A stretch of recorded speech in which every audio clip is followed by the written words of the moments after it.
You and I have chatted about it a lot. We're both big believers in the 1% of marginal gains.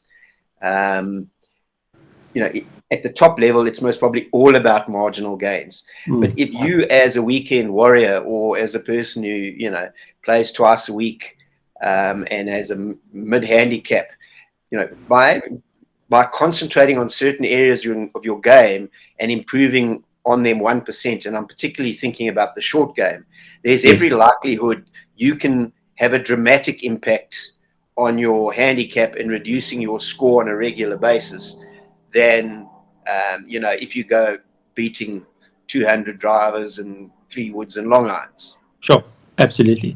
And we know that, you know, I mean, many coaches will attest to this, that, you know, the real game where if you want to be a scorer, if you want to, your scoreability in golf is from 120 yards in, right? You get good from that distance in, you can shoot good scores. You really can.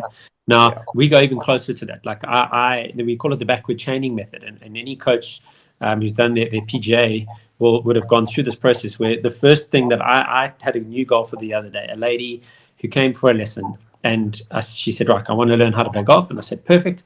Here's a putter, come with me. And she says, no, I want to hit driver. I said, we'll get to that. I said, come with me and I'm going to show you how we play golf, what golf is. And we went onto the putting green. I took the pin out, the pin out of the hole, and I put the ball this far from the hole, literally. And I put it down and I said to her, right, I want you to putt that ball in the hole. And she went, okay. And she putted it in. I said, I pulled it out. I said, okay, do it again. She putted it in. And I said, you see, this is what golf is. The game of golf is about getting the ball in the hole. I said, put it on another foot. I said, put it in again. She put it in. I said, was that hard? She goes, no.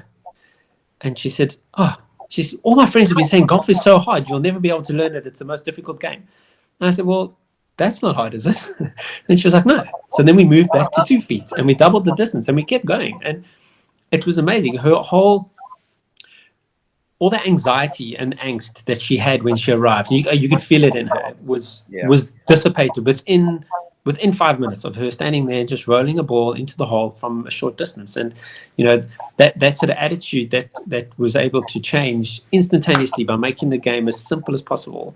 It just made it such an open lesson, and she's come back and she's now taking up the game and is really enjoying it. And you know, we use a system here, certainly down here where I'm at Fancourt, called Target 36, where you start from 25 yards from the green, and you have to, you know, get it on the green and get it in the hole, and you play 9 holes from 25 yards, okay? And you have to shoot 36 or better. If you shoot 36 or better from 25 yards, you move back to 50.